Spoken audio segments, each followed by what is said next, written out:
Ilmu karomah yang berfaedah. Siapkah kita semua bisa menjawab pertanyaan yang akan diajukan oleh malaikat munkar dan malaikat nakir? Oke, sebelum memasuki video artikel ini, jangan lupa like, share, subscribe channel Awal Putra Betawi agar kalian bisa mendapatkan notifikasi video kopi terbaru di setiap series edisinya. Assalamualaikum, salam. Bismillahirrahmanirrahim. Siap? Ready? Siap.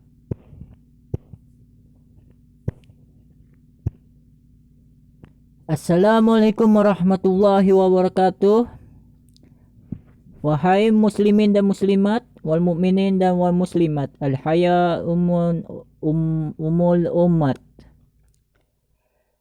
Setiap yang bernyawa akan merasakan mati. Surah Al-Imran ayat 185, itulah janji Allah yang tidak dapat disangkal bahwa semua makhluk hidup tidak ada yang abadi di dunia ini. Manusia yang tercipta dari tanah kelak akan kembali lagi ke tanah sebelum melanjutkan perjalanan menuju kehidupan yang kekal, yaitu akhirat. Sebelum ke akhirat dan mempertanggungjawabkan perbuatannya selama hidup di dunia, manusia akan melewati alam kubur atau yang dikenal pula dengan sebutan alam barzah. Di alam ini manusia akan berhadapan dengan malaikat munkar dan nakir yang bertugas memberi pertanyaan. Menurut Imam Abdus Salam Al-Qadni dalam kitab Itshaful Murid menjelaskan bahwa ketika seseorang yang meninggal selesai dimakamkan dan para pelayat meninggalkannya, maka Allah akan mengembalikan kemampuan panca indera, akal, dan rohnya ke dalam jasadnya. Setelah itu datanglah dua malaikat, yakni munkar dan nakir yang berciri berwarna hitam, mata biru, suara seperti kilat, dan jika mereka berbicara maka keluar dari mulut mereka sesuatu seperti api. Sangat mengerikan ya sahabat channel Awal Putra Betawi. Mari kita sama-sama belajar dan introspeksi diri dan selalu meningkatkan ketakwaan kita kepada Allah Subhanahu wa taala. Oke, kita lanjut lagi.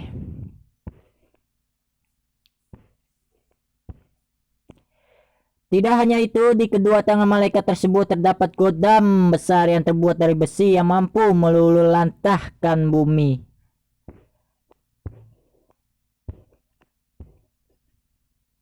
Menurut Imam Nawawi Al-Batani dalam kitab Nuruz Salam menjelaskan, pertanyaan malaikat munkar dan nakir itu terdiri dari 8 pertanyaan. Adapun pertanyaan itu meliputi siapa Tuhanmu, apa agamamu, siapa nabimu, apa kiblatmu, siapa saudaramu, siapa imammu, apa pedomanmu, dan apa amal perbuatanmu. Oke, dari 8 pertanyaan itu saya akan menjelaskannya biar kalian tahu. Dan semua yang akan menjawab pertanyaan kita ini adalah amal kebaikan kita di alam kubur nanti. Oke. Ini dia jawaban dari 8 pertanyaan yang diajukan oleh malaikat munkar dan nakir. Bagi mereka yang mendapat petunjuk dari Allah Subhanahu wa taala, maka akan menjawab pertanyaan itu dengan mudah. Tuhanku adalah Allah Subhanahu wa taala, Islam adalah agamaku, Muhammad adalah nabiku, dan dia adalah penutup para nabi. Ka'bah adalah kiblatku, orang-orang mukmin adalah saudaraku, Al-Quran adalah imamku, Sunnah adalah pedomanku, dan aku membaca, mengimaninya, dan mempercayai isi yang ada di dalamnya. Oke, dari 8 pertanyaan itu kalian sudah mengetahuinya ya. Yang akan menjawab semua pertanyaan kita itu, yang pertama yang akan dihisap adalah sholat, dan yang kedua amal kebaikan yang akan menjawab semua pertanyaan dari 8 pertanyaan malaikat munkar dan nakir yang diajukan kepada diri kita sendiri. Oke, kita lanjut lagi. Sementara bagi mereka yang tidak mendapat petunjuk dari Allah Subhanahu wa taala, maka ia hanya akan berkata, "Hah, aku tidak tahu." Oke, dari jawaban seperti itu kalian tidak tahu. Itu karena amal kebaikan kalian di alam kubur itu sangatlah jauh dari kata sempurna juga. Masih banyak kesilapan di dunia ini. Oke, kita berkelanjut lagi. Menurut Imam Abu Daud meriwayatkan ketika seseorang di alam kubur dan bisa menjawab pertanyaan munkar dan nakir, maka malaikat tersebut berkata, "Inilah rumahmu yang ada di neraka." Akan tetapi Allah Subhanahu wa taala menjagamu dan menyayangimu sehingga mengganti rumah yang ada di neraka dengan rumah yang ada di surga. Oke. Ini yang dimaksud oleh Munkar dan Nakir atas jawaban pertanyaan itu. Inilah rumahmu yang ada di neraka karena kalian tidak bisa menjawab dengan amal kebaikan yang kalian punya selama hidup di dunia. Atas izin Allah Subhanahu wa taala, Dia menjaga diri kita dan selalu menyayangi diri kita sebagai umat Nabi Muhammad SAW, sehingga mengganti rumah yang ada di neraka menjadi sebagai rumah yang ada di dalam surga jannah. Oke, itu dari jawaban yang telah saya ajukan dari Malaikat Munkar dan Nakir yang saya bikin video artikel hari ini. Oke, kita akan berkelanjut lagi di bawahnya. Dan di sini ada foto ilustrasi sebuah kuburan yang akan menjadi rumah kita nanti. Allahumma amin. Sementara bagi mereka yang tidak mampu menjawab pertanyaan tersebut, maka mereka akan dipukul dengan godam yang dipegang malaikat dan jaritanya akan terdengar oleh para makhluk di sekitarnya kecuali jin dan manusia. Yang tidak dapat bisa mendengar itu adalah jin dan manusia. Oke. Yang akan disiksa itu di alam kubur kita adalah roh kita.